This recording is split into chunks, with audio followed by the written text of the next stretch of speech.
বেসন আর টক দই মিক্স করে বানিয়ে নিন, বাজারে পাওয়া যায় ভীষণ দামি এই রেসিপি। নমস্কার বন্ধুরা, পূর্বাস কিচেনে আপনাদের সবাইকে স্বাগত জানাই। বন্ধুরা, আজকে আমি বেসনের একটি রেসিপি আপনাদের সঙ্গে শেয়ার করছি। আপনারা প্রথম থেকে শেষ পর্যন্ত দেখতে থাকুন, আশা করি আজকের এই রেসিপি আপনাদের ভালো লাগবে। তো প্রথমেই দেখুন, আমি এখানে চায়ের কাপ মেপে 2 কাপ পরিমাণে টক দই ব্যবহার করেছি। এবার এখানে দেখুন, টক দইটাকে ভালোভাবে ফেটিয়ে নিতে হবে। তো আমি 2 থেকে 3 মিনিট সময় নিয়ে আমি টক দইটাকে ভালোভাবে ফেটিয়ে নিয়েছি। দেখুন, ফেটানো কিন্তু হয়ে গেছে। এবার এখানে আমি দিয়ে দিচ্ছি স্বাদ মতো নুন। এরপর এখানে আমি দিয়ে দিচ্ছি স্বাদ মতো চিনি। তবে আপনারা যদি চান চিনিটা স্কিপ করতে পারেন, কিংবা চিনির পরিবর্তে আপনারা গুড় ব্যবহার করতে পারেন। তো এখানে আমি 2 থেকে 3 টেবিল চামচ পরিমাণে চিনি ব্যবহার করেছি। এরপর এখানে আমি দিয়ে দিচ্ছি 1 টিস্পুন পরিমাণে কালারের জন্য হলুদের গুঁড়ো। এবার খুব ভালোভাবে মিক্স করে নিতে হবে।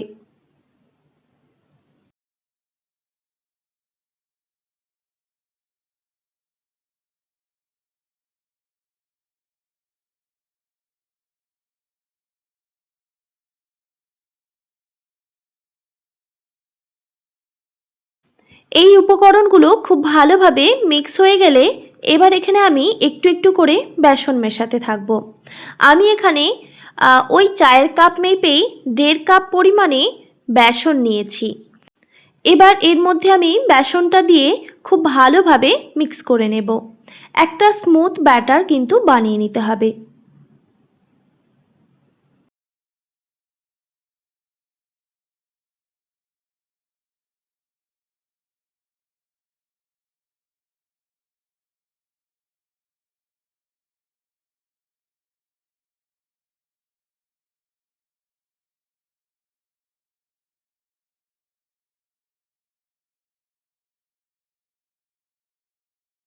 দেখুন বন্ধুরা, আমি কিন্তু একটা স্মুথ ব্যাটার বানিয়ে নিয়েছি। তো আমাদের ব্যাটারটা একদম রেডি। এবার আমি এটিকে রেস্টে রেখে দেব প্রায় 2 থেকে 3 ঘন্টা মতো।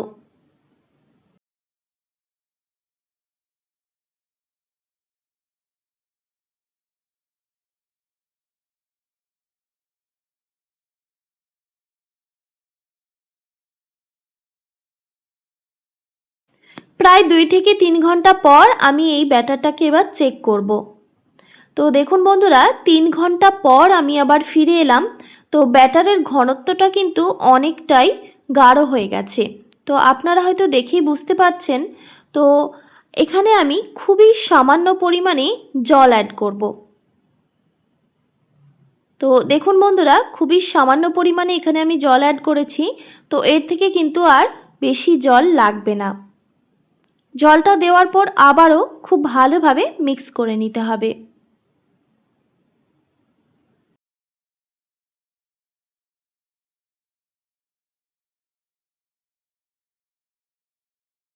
তো দেখুন বন্ধুরা, আমাদের ব্যাটার কিন্তু একদম রেডি হয়ে গেছে। এবার আমি এই ব্যাটারটাকে সাইডে সরিয়ে রেখে দিচ্ছি। এবার যে আমি ইডলি বানাবো, বেসনের ইডলি, সেটার জন্য আমি এখানে একটা ইডলি মেকার নিয়েছি। তো এখানে আমি প্রথমে ভালোভাবে তেল ব্রাশ করে নিচ্ছি। এটাকে পরিষ্কার করে ধুয়ে নিয়েছি। তারপর একটু একটু করে আমি তেল ব্রাশ করে নিচ্ছি। যখন ইডলিগুলো আমি তুলবো তখন দেখবেন লেগে যাবে না। এটাকে আপনারা চাইলে বেসনের ইডলিও বলতে পারেন, কিংবা ধোকলাও বলতে পারেন। আমি কিন্তু সবগুলোতেই তেল ব্রাশ করে নিচ্ছি। প্রথমে আমি এইগুলো রেডি করে রেখে দিলে তারপর দেখবেন ইনো দেওয়ার পরে খুব তাড়াতাড়ি এটাকে স্টিম করতে বসিয়ে দিতে হবে। তো দেখুন বন্ধুরা, তো আমি এগুলোকে রেডি করে নিয়েছি। এবার এখানে আমি দিয়ে দিচ্ছি পুরো 1 প্যাকেট ইনো পাউডার। ইনোটা দেওয়ার পর ওপর থেকে আমি 1 চিমটি পরিমাণে, মানে খুবই সামান্য পরিমাণে জল দিয়ে দিলাম। তারপর খুব ভালোভাবে এটাকে মিক্স করে নিতে হবে।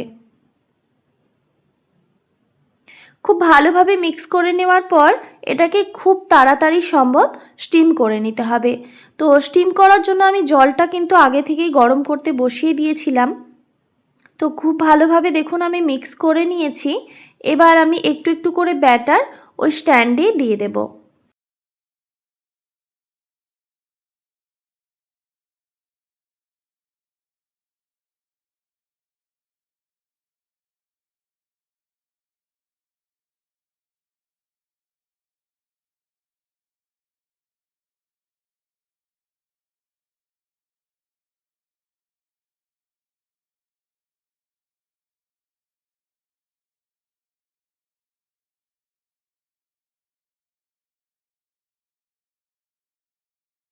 সবগুলোই কিন্তু আমি স্ট্যান্ডে দিয়ে দিয়েছি। তারপর দেখুন এখানে আমি জল গরম করতে বসিয়ে দিয়েছিলাম, তো জলটা কিন্তু ফুটে এসেছে। এবার আমি এই স্ট্যান্ডে একটা একটা করে দিয়ে দিচ্ছি। এবার এটাকে খুব ভালোভাবে স্টিম করে নিতে হবে প্রায় 10 মিনিট মতো, গ্যাসের ফ্লেমটা হাই রেখে। 10 মিনিট পর আমি ঢাকাটা সরিয়ে নিলাম। তো দেখতেই পাচ্ছেন বন্ধুরা, আমাদের ধোকলা কিন্তু একদম রেডি। তো আমি একটা ছুরি নিয়েছি, চেক করে নেব এইভাবে। দেখছেন যে ছুরিটা একদম ক্লিন এসেছে। তো আমাদের ধোকলা একদম রেডি। এবার এটিকে ঠান্ডা করে তারপর আপনাদের দেখাচ্ছি। ততক্ষণে আমি একটা দেখুন ফ্রাইং প্যানে দিয়ে দিলাম 1 টেবিল চামচ পরিমাণে সাদা তেল। এবার তেলটা গরম হয়ে গেলে এখানে আমি দিয়ে দিচ্ছি 1/2 টেবিল চামচ পরিমাণে হলুদ সর্ষে। আপনারা চাইলে এখানে কালো সর্ষেও ব্যবহার করতে পারেন। এবার সর্ষেটা যখন একটু ফুটে উঠবে তখন দিয়ে দিতে হবে কারি পাতা। আমি এখানে বেশ অনেকটা পরিমাণে কারি পাতা নিয়েছি। এবার কারি পাতাগুলোকে একটু ভেজে নিতে হবে। এখন আমি গ্যাসের ফ্লেমটা একদম লোতে রেখেছি। এবার এখানে আমি দিয়ে দিচ্ছি ঝালের জন্য বেশ কয়েকটা কাঁচা লঙ্কা।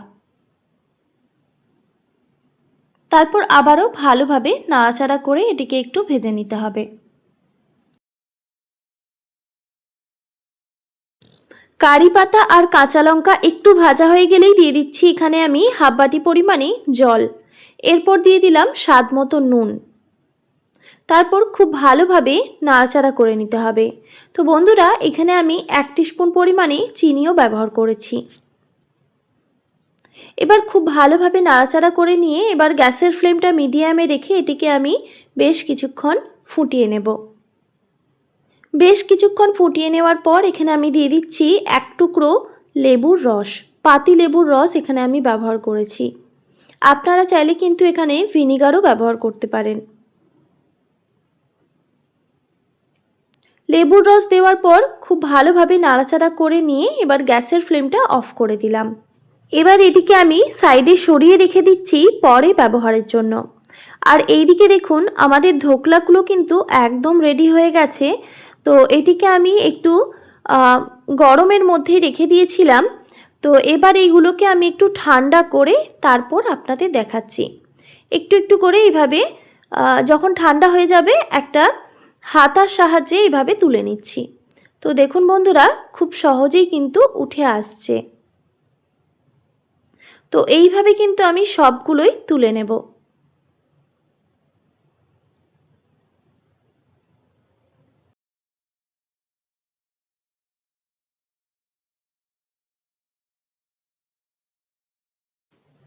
তো ধোকলাগুলো কিন্তু আমি সব তুলে নিয়েছি। তারপর একটি প্লেটের মধ্যে আমি এইভাবে রেখেছি। তারপর যে লেবুর রসটা আমি বানিয়ে রেখেছিলাম, কারি পাতা, কাঁচা লঙ্কা, সর্ষে আর লেবু, তো সেই জলটা আমি ওপর থেকে একটু করে ছড়িয়ে দিলাম।